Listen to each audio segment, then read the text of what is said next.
this is type safe. Specify type initially. So the moment I will say string, here no matter what I will do, I need to pass only strings. When I'm saying double, I need to pass only double values. Right, like here if I make it is as float, will it work? Just watch out. Still it is working because just a range difference between these two.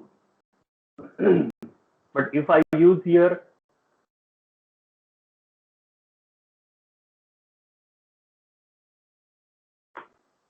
currency, now I guess it is not supported.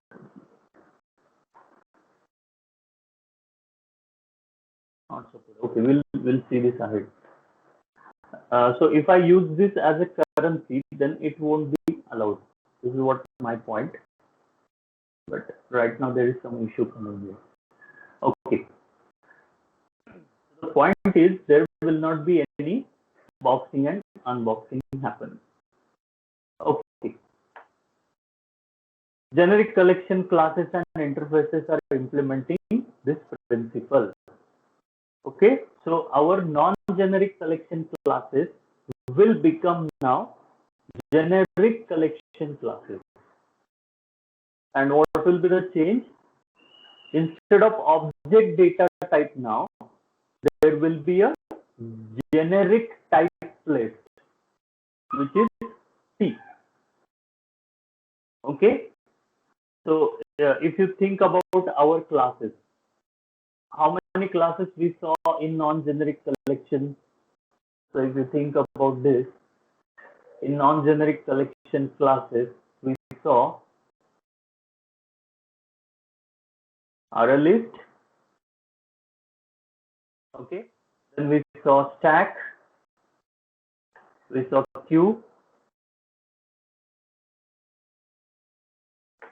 then we saw hash table, and we saw sorted list.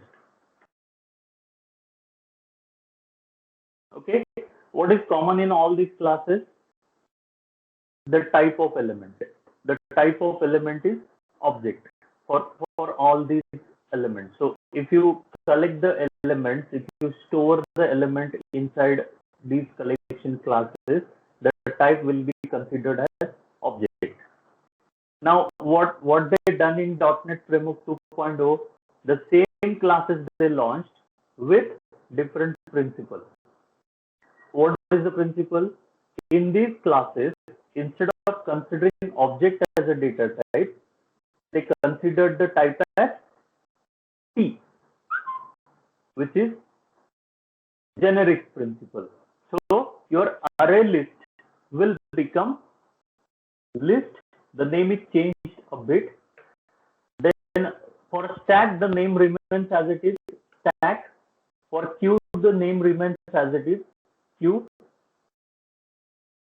Okay, for hash table, the name is changed to dictionary.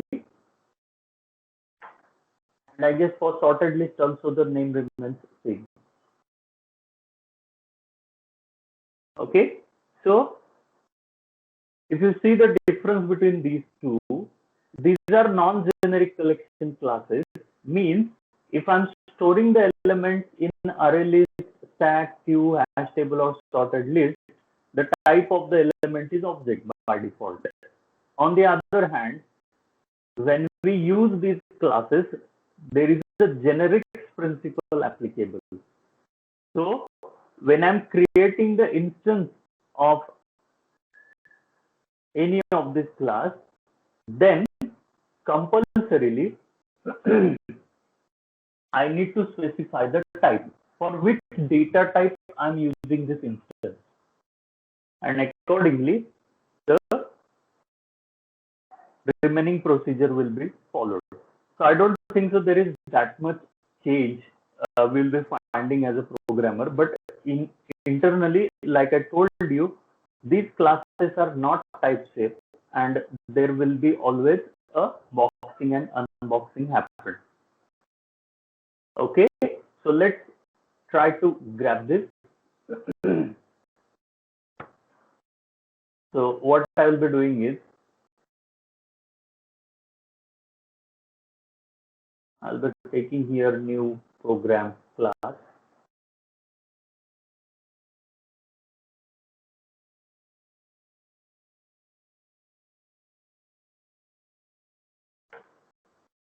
Okay, and in this we'll start using generic collection class. So this much is not required. Now, if you are using generic collection class, you need to include a namespace system.collections.generic. On the other hand, if you remember, for non-generic collection classes, we used namespace system.collection.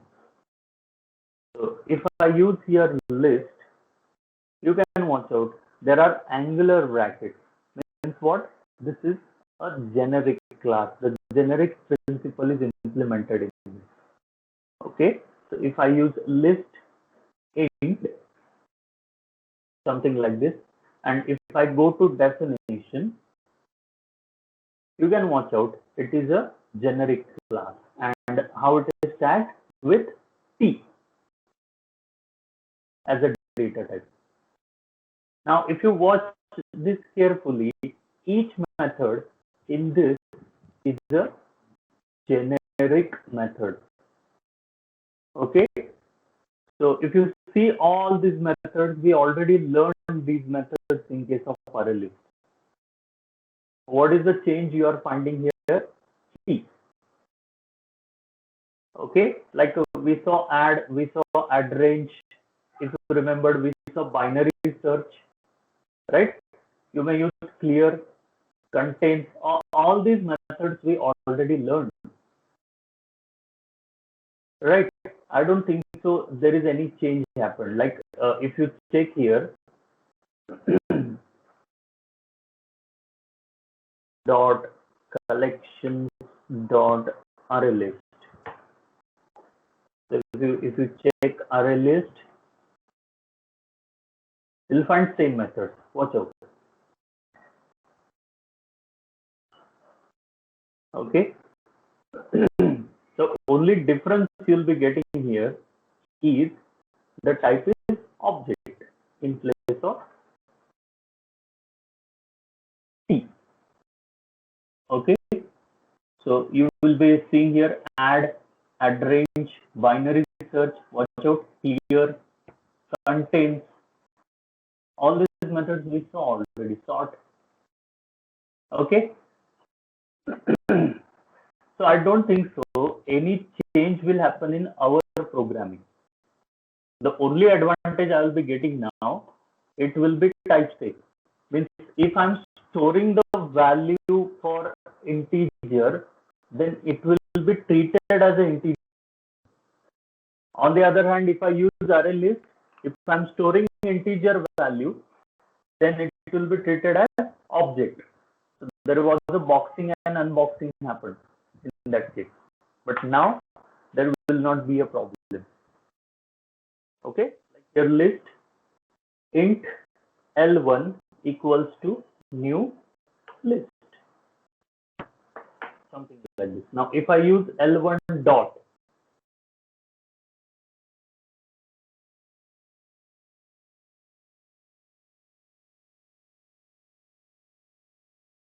sorry, I'm doing it in class itself. That's why it is not showing IntelliSense. So let's use the main method. I'm sorry.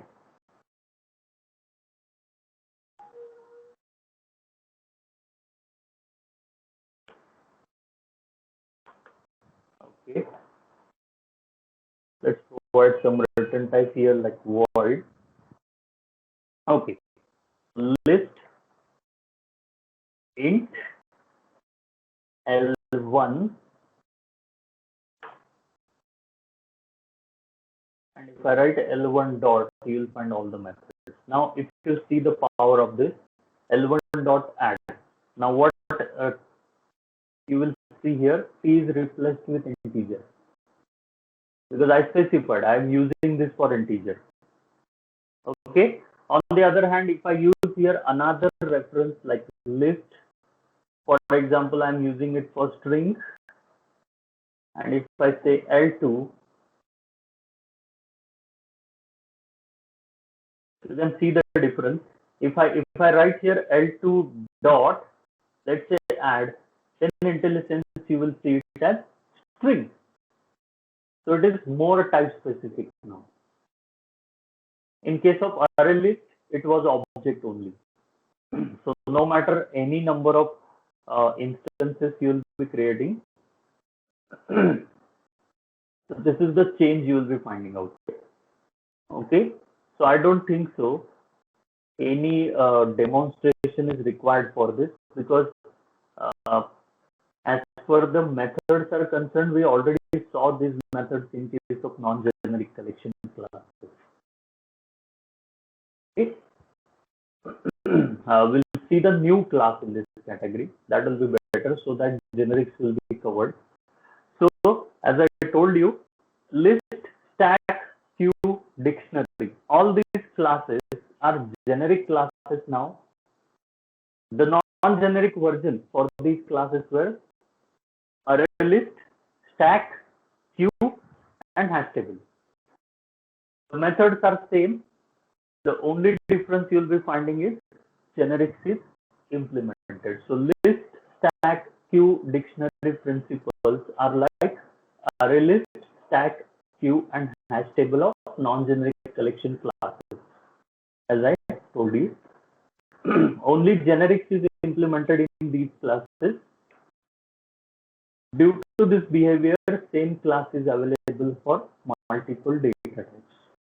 Obviously, for non-generic also, you can use multiple data types, but as we saw the limitation, there was a unboxing happened, and I guess it was not type safe.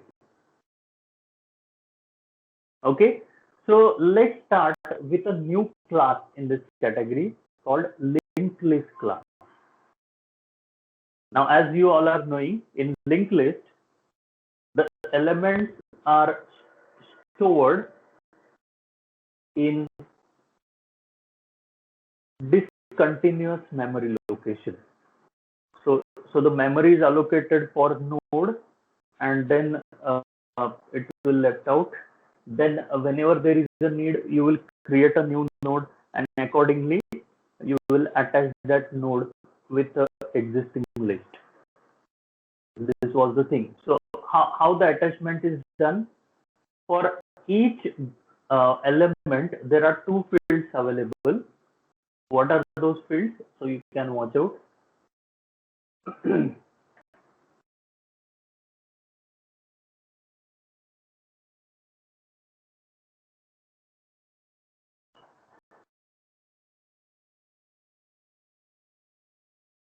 Okay.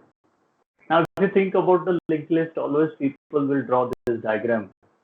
Like this is, let's say, linked list or a node, single unit of linked list, and in this there will be two sections available. Like the first section is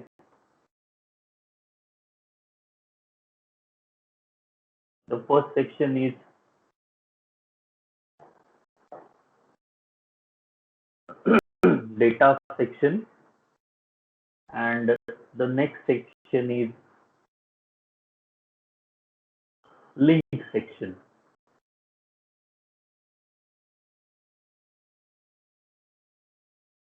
Okay, so what is the role of data? The actual data gets stored here, like whatever the what you can say elements you are thinking about. This is the representation of one of the element. So data field will represent your actual data, whereas link field role is to represent the reference of next. Okay, means what? Something like this. Like here, let's say this is my first.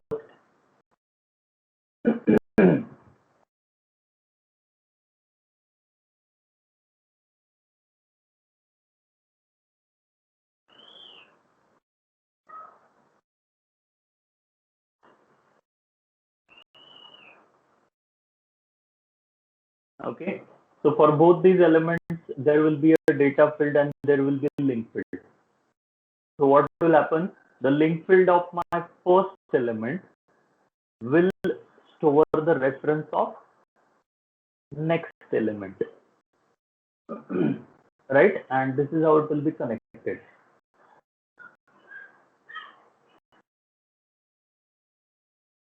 Okay, and this will go on. So there is a data field. In this, there are some values, like let's say I'm using this for integer. So my first value is, let's say, 10. Okay, my next value is, let's say, 20, and this will go on. Okay, so if I want 20, I will use the link field of 10.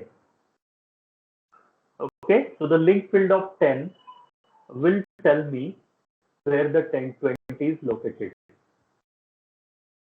Okay, so there will be always a discussion node wise. I don't think so there is a discussion for all nodes.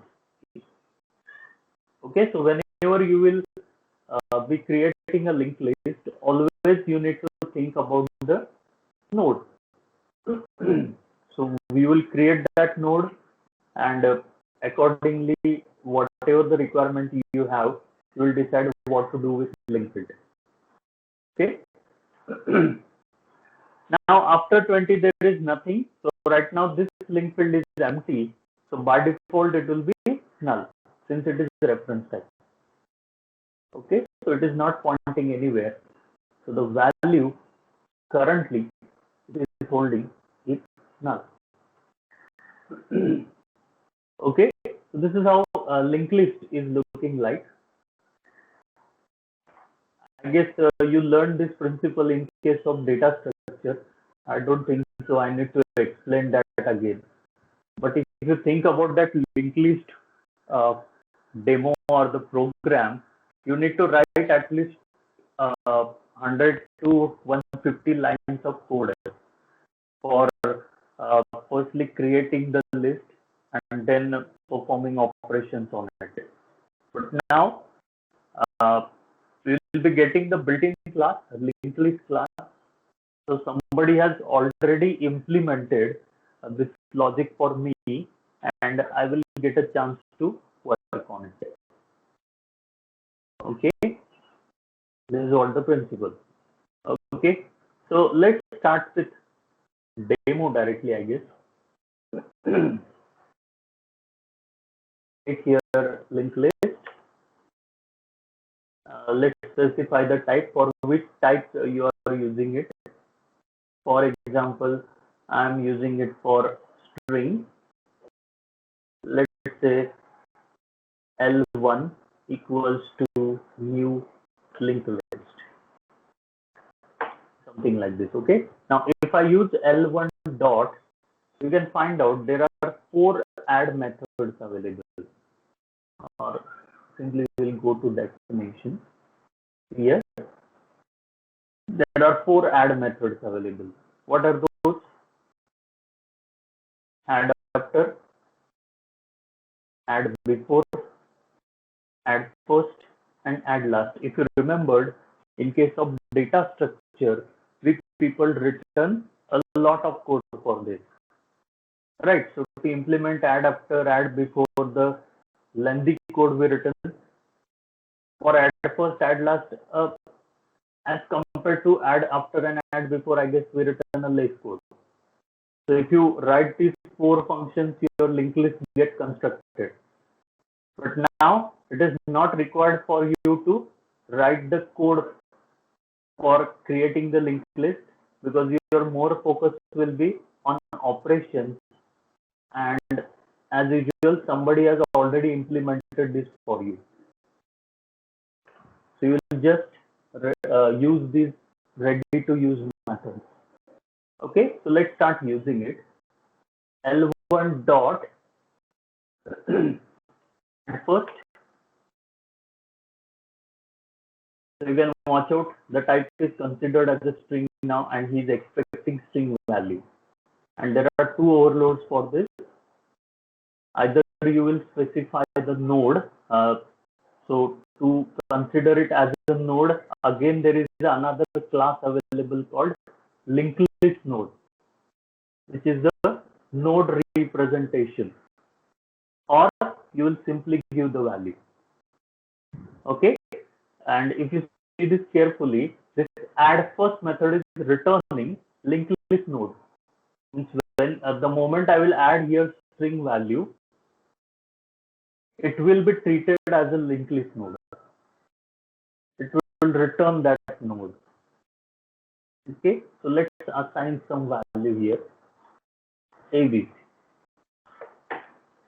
Okay, then L1 dot add last, then some value, for example PQR. Okay, if I'm trying to display this, how it will come, like elements of list are. So you may display it like a linked list. For each item in, give the collection as L1. Okay. And here we'll simply do console.write, maybe atom, and after atom I will do something like this for understanding purpose. Okay, and when this loop gets over, I'll simply write write null. Okay, so it will look like our linked list. Let's watch out. Fair enough. So you will be getting answer like ABC is the first element, PQR is the next element, and these two are linked. And there is no element after PQR, so I place there null. This is how it will be. Now let's use those methods which are important. So L1 dot add after. Let's use add after. Now if you see this method carefully, the first element or the first parameter for this is node. Means what? You need to specify after which node you want to enter this value. Okay, and I told you already, all these methods are returning linked list node. Means whenever I will create a particular value, whenever I will give the value, the node with construction will be done. Okay, so I will treat this as a node. How? See, I told you there is a built-in class constructed called linked list node. So linked list node, as usual, the type is string, and we'll make this as a node 1. Okay, quite similar to this. We'll make this as a node 2. This is one way of doing it. Another way, you may use properties as well, which they provided. We'll see those properties as well. So L1 dot add after, the first argument you need to specify is after which node you want to enter this. Okay, after which node you want to enter this. So obviously, let's say I want to do this after node 1, because I named it as a node 1 right now, and let's specify the value. So let's say my value is element. If I run this, how the order will be now? First ABC, then element, and then PQR will come, because we used add after. So let's run. See, ABC, element, and PQR comes. Okay. Similar to this, you may use add before also. So let's use add before, like L1 dot add before. Let's specify node again. So I want to add it before node 2, and let's use some value out here. Okay, for example, STU. You save this and run it. See here, before PQR, STU is list. So this is how you may create the linked list and accordingly start performing operations on it. Okay. Our linked list is created, no problem. Let's start performing operations on it. Okay. So let's say I want to check whether a particular element is there in linked list or not. So which method I will be using? You can watch out in linked list.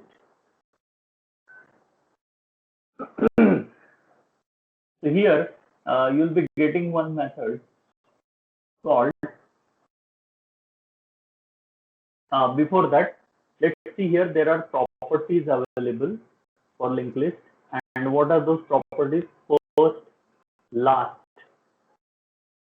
So using this also you will be able to insert the element or search the particular element at the time of removal or at the time of any operation. Okay, so this also will be using it in a while. Before that, if you use here find here, what is the purpose of find method? It will find the element, whether a particular element is there in the list or not. So how will you do this? Start finding it. So we'll take it from user, like please enter element for searching. We'll take this as element. Let's read it.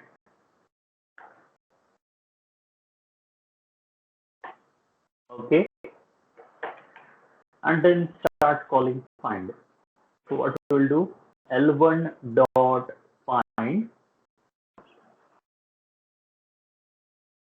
in bracket. Now what it is expecting? A string value.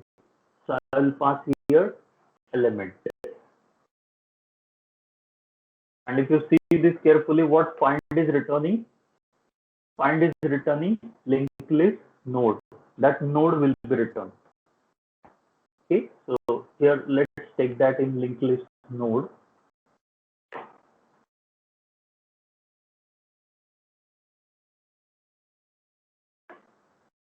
Okay.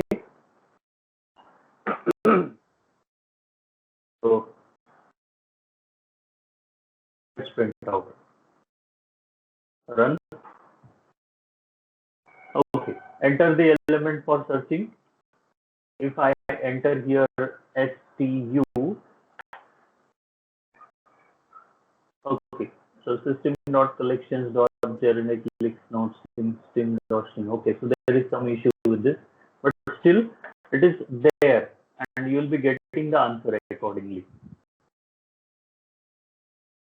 Okay, find the first node that contains the specified value, and it will work definitely.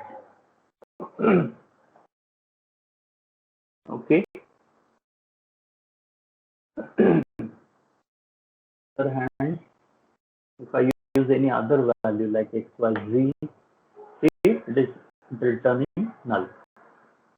Okay, so if you see the difference between these two, if I use here STU, it is returning that node. Okay. On the other hand, let's make it var right now. Better.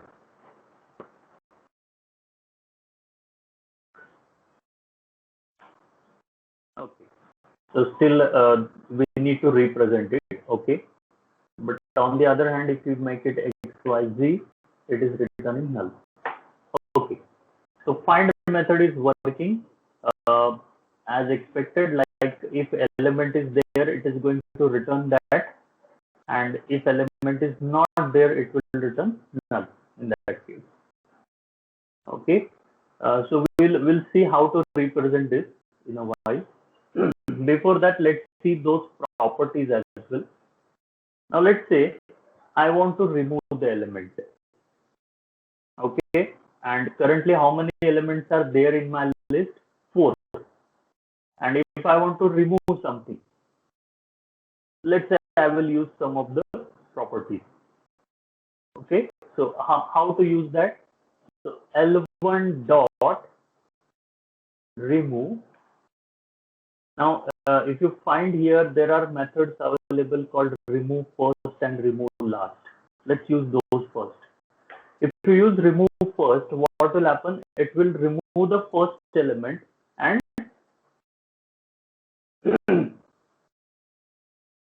that's it. It will remove the first element. It is not going to return it. I thought it was returning, but it is not returning. You can see the return type is void.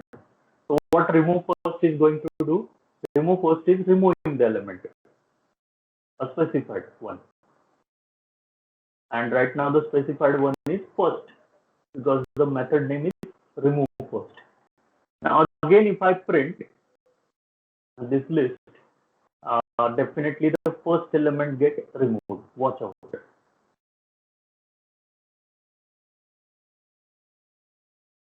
Sorry, I forgot to remove that. I'm sorry. Just make a comment on this. Okay. See, watch out. You can watch out. ABC is removed. Okay. ABC is removed. On the other hand, if I use here remove last, it will remove the last element from the list. So if you remove this, sorry, if you run this,